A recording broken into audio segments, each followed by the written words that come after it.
This is Matt. This is Seth. Welcome to The Unbroken Net.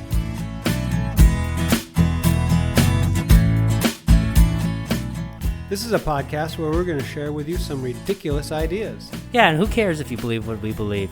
Just think for yourself. That's all we're asking.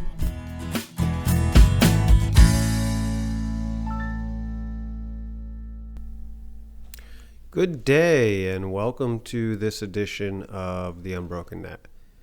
Today we're going to be talking about James chapter 1, verses 5 through 8. So, Seth, would you start us off by reading that? Sure. If any of you lacks wisdom, let him ask God, who gives generously to all without reproach, and it will be given to him. But let him ask in faith, with no doubting, for the one who doubts is like a wave of the sea that is driven and tossed by the wind. For that person must not suppose that he will receive anything from the Lord. He is a double-minded man, unstable in all his ways. Wow, that's interesting. Yeah. Yeah. So it starts off with, if any of you lacks wisdom. Mm-hmm. So, how does that resonate with you? Well, when you think of wisdom, it's like wisdom's kind of the knowledge about how to live this life. In a sense, you know, people say that you get more wisdom as you age because you've experienced more in life. I don't know if that's what he's talking about here. I wonder. That is a question. What is he talking about with wisdom? Like, is he talking about just just knowing how to live? Yeah, so it could be the skills in the affairs of life, so knowing how to live.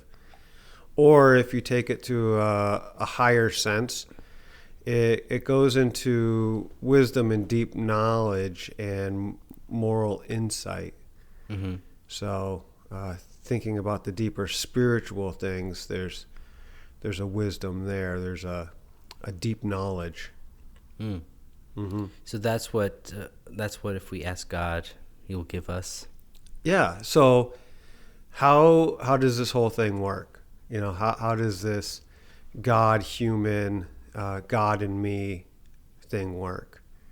And if you have questions about that, if you're lacking the insight in those areas, you can ask God, and God will make that known to you.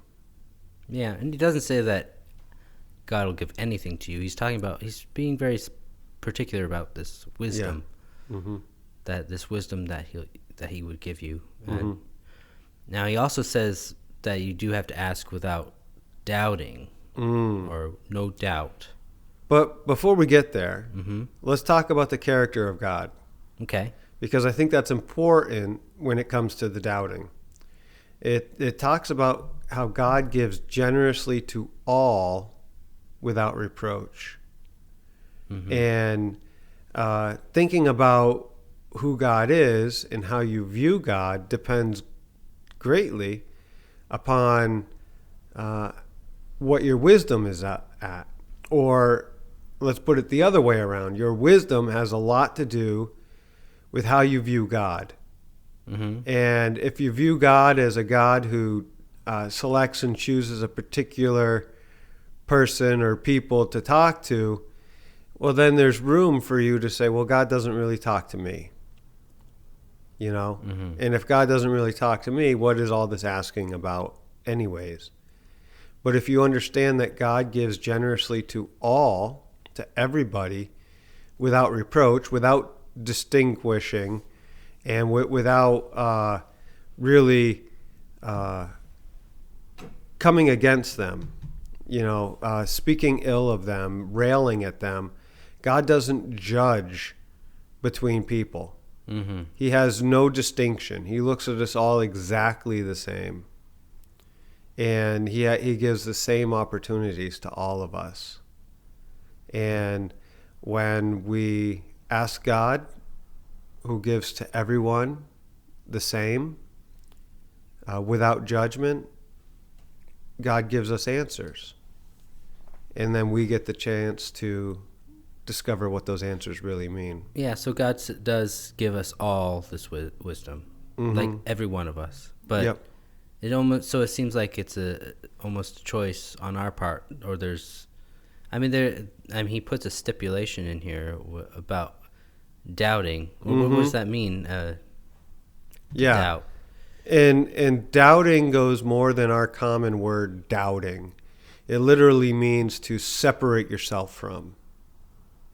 And so in this case, let him ask in faith with no doubting. To separate yourself from faith. And faith in what? Faith in the fact that God gives generously to all. That he doesn't distinguish among us. So you have to believe it. Yes. You have to believe that he does give generously. Yeah. Okay. Because otherwise, why are you asking? You know? Yeah. There's a chance you won't get an answer. Right. Well, he says that the one who doubts is like on a wave, or it's like a wave of the sea and tossed by the wind. And I've experienced that in my own life, and maybe you have too. But times when I just don't know if God's going to answer me, and all the questions are up for debate. Everything is up for debate, and you have nowhere to turn to, and everything becomes almost meaningless because there is no answer. I've been there many times, and I don't even realize I'm doing it usually. Yeah. Like, I'll just, I guess there will be times where I doubt what God's character is or who God really is, and I mean, it does kind of create this tumultuous feeling, or just like not knowing, am I going to get help in this, or am I going to be, is he truly going to provide what I need in this moment? Is he going to come through? Yeah. But I think that's just human nature. How do we just turn that off? Yeah. I think it takes practice. It takes practice, and it takes almost like an exercise, a daily reminder. I think this is why we get all kinds of people talking about meditation and things like that, daily practice, journaling, where we can remind ourselves on a regular basis how we relate to this world. There's a lot of people who talk about faith, and it's not faith in a thing. It goes beyond that. It's faith in a system, in order. Yeah, and maybe I wonder if you can have faith in other things than God too, right? I mean, you said faith in a system. I know what you meant, but I kind of thought of like the faith in the system of the government, or. And I was talking more about the system of nature. Yeah. How reality works. And we all have different beliefs about how reality works. And there's all kinds of preachers out there trying to tell you how reality works. But I think to know how reality works, we have to look at our experience and kind of figure that out. And we can hear from other people's experiences. But until it becomes our experience, we don't really have a knowledge of it. We don't have that wisdom about it. But if we have moments when we can look back and say, oh yeah, God really answered in this way, then we can build some knowledge, some wisdom on that, because we've experienced it, we know it. So I want to take a step back. We just talk about this faith he's talking about first. So he says, let him ask in faith. Now he's asking, or maybe he's saying to have faith in God. Faith, I think we talked about faith that he will give generously, with no doubting. But I wonder if that separation that we're talking about is maybe separating that faith from God and putting it in something else. Like putting faith in something that doesn't really deserve it, and that's what's tossing you around, because you're looking for answers in all the wrong places. Mm-hmm. Like you're looking for God, but you're finding other things that are tossing you around like a wave on the sea. Yeah. Yep. No, I think that makes sense. And the first thing that comes to mind for me is the idea that we can somehow buy God's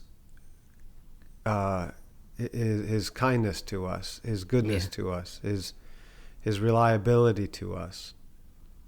You know, as if we make the right sacrifices in the right way with the right attitude, this will win God's favor, and God will be more likely to hear our prayers. Right. We make life an exam. Mm-hmm. It's all about getting the answers right. Yeah. And doing the right things. Mm-hmm. Yeah. Not just living. That's right. It makes sense. That's what I've seen, and that's what I've experienced. Mm. Yeah. So he mentions that the people who actually do doubt, or they don't have that faith in God that he will give generously, it does say that they shouldn't even suppose that they will receive what they're asking for. So you can believe that you won't receive it if you don't fully believe it. Mm-hmm. Well, that's pretty much, if you don't think you're going to get it, you're not going to. You know, I can't think of the phrase right now, but I've heard it before. There's like, if you think that you will get it, or if you think that you won't get it, you are right. You're right. That's right. Yeah, that's exactly what I was thinking of. And, you know, we either way, it comes down to our faith. It comes down to us and our convictions and how we see reality and acting accordingly to it. Mm-hmm. And if we are in a place where we're questioning what reality is, which is, it's okay to be in that place, that is just not a place to build your life from. You want to build your life from your convictions of what you've come to know. And so if you don't have that wisdom, if you don't have that experience, if you don't have that knowledge, that's where the asking comes in. Because if we had that knowledge, we wouldn't have to ask for it. So we ask, and if we have the knowledge, if we do believe that God will give, then we have the wisdom that we're searching for. Mm-hmm. It's whether you think you can or you think you can't. You're right. You're right. Yeah. That's it. Yep. Yep. And if we think we can get the answers from God, or from experience, or from life, then we can. But if we don't think there's any answers to be had, if we think it's all abstract, where can we get anything solid to build our lives on? Because it's all meaningless. It's all abstract. Yeah, there's that. But then also, I don't know about you, but it seems like the more wisdom I gain and experience, the more questions I have. Mm-hmm. So what's the balance there? Yeah. How do we have that wisdom, but then also have more questions? And I think that's where mystery comes in, right? There's a certain degree of mystery to our faith, because as Jesus said, no one has ever seen God. none of us have seen God. Right. None of us have seen life after death. None of us can recall life before birth or before conception. We're kind of in the dark here for this experience of human life. And we're on this journey to ask questions, and maybe not to get all the answers, but to learn how to walk with the answers we have, understanding that as we experience life, we will grow and perhaps more answers will come. Yeah, that brings about the thought that maybe this wisdom doesn't all come at once. I mean, God's giving it to us, but we don't get it all at once. Like, maybe we only can take a little bit at a time. And maybe the greatest wisdom just is to know that He's there to help us and give us that wisdom throughout our life when we need it, and just have faith that maybe you don't have that wisdom right now, but you will have it. That God is giving it to you. And sometimes I feel that God gives us experiences to provide that wisdom, and it's how we respond in those experiences that we gain that wisdom, or essentially we eschew it. Don't let our experiences give us that wisdom. I think God uses experiences for teaching. That's mostly how He provides that wisdom. Yeah. And we do have the experiences of others that is really helpful. Yeah. But we need to use discretion when we're listening to the experiences of others, because right now we know in part. We, as it says in the scriptures, we see in the mirror dimly. And one day we will see face to face. But until that day, we walk, at least to some degree, in the darkness. Right. So moving on to, he mentions that we shouldn't, if we have this doubt, we should just suppose that we won't receive it. He also mentions that a person who is like this is also like a double-minded man. That's an interesting point. Well, what is he talking about when he says double-minded man? Yeah, that's a really interesting question, and it's referring to someone who wavers. We speak out of both sides of our mouth, right? We almost, you could say, someone who speaks from inexperience. And I think this is where relying upon the experiences of others can be dangerous, because we can speak a quote-unquote truth that we've learned from someone else and not actually own that truth. You know what I mean? Yeah, we don't. Yeah. It's like sharing the answers for the quiz. Relying on your neighbor's answers to be the right answers when you don't really know the answer. Yeah, you don't have that knowledge that you don't really have the knowledge that of whether that's right or wrong. Yeah, and being double-minded, I mean, I guess that if we want to kind of put this as like the having the faith in God and not having separation from having that faith in God, I guess you can also have faith in yourself, and trying to have faith in God and yourself, you'd be double-minded. Like, you think that you can have faith that you will produce this wisdom, and you believe that God will provide it. Yeah, particularly when that faith in self is separated from God. Yeah. Because God has equipped us to learn. God has made us in his image and after his likeness, to be just like him. Mm-hmm. But that is a process. There's a theological position out there that says what God once was, man now is, and what God is, man one day will be. And I think that's a really interesting perspective because it suggests growth.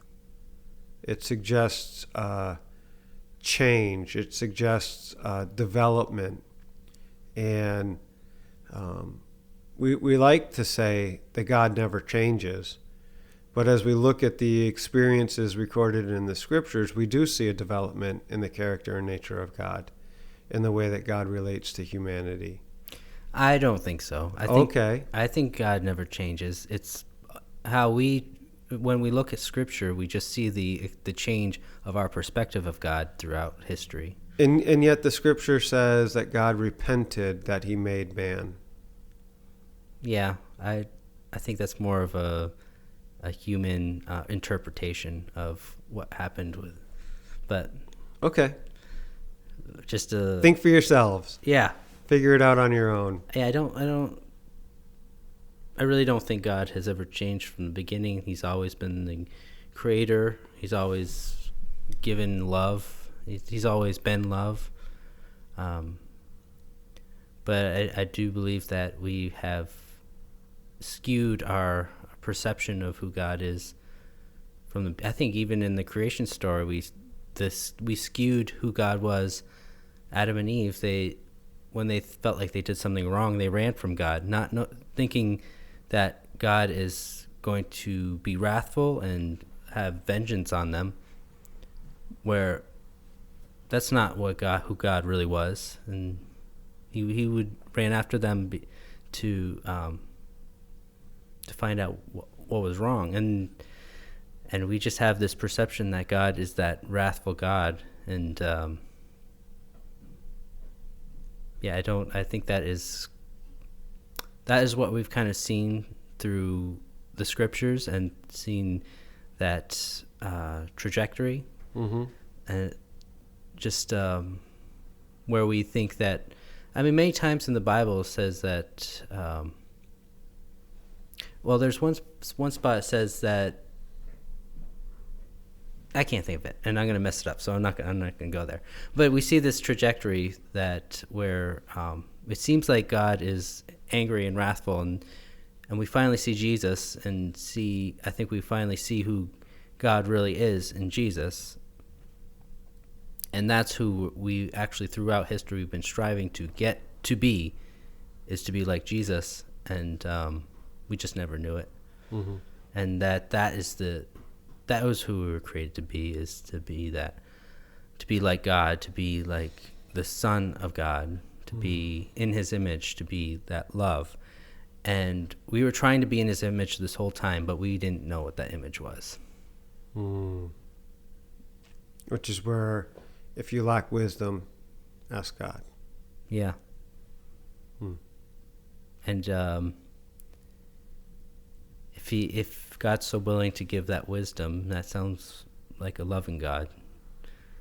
Mm-hmm. And one that's not holding back wisdom because he wants it for himself. But.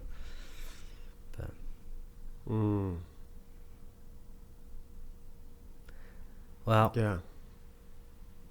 And when we're double-minded, we're unstable. Yeah, I was going to go there. I was like, we didn't really talk about being unstable. Yeah. And this is, in my experiences with my instability, and I would say I'm almost in an unstable place at this moment, and I've definitely been in unstable places in the past where I can't distinguish what reality is. And I don't think I'm unstable in this moment, but I'm definitely in a place of spiritual upheaval because I'm in a place of debate and discovery, and there's things I don't comprehend in this moment. So, which is not something to be feared or frowned upon. I don't think. I think it's something to be desired so that there can be new growth and new development. Maybe that's the experience that God's given you to gain that wisdom that you are looking for. Yeah. Yeah. Yeah, I've been there with reality. It's like, well, what is the reality? Mm-hmm.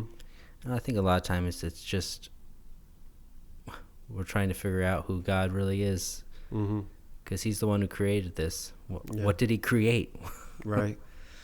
Wow. Well, we don't really... Do you have any more thoughts before we wrap this up? No, I'm good. Okay.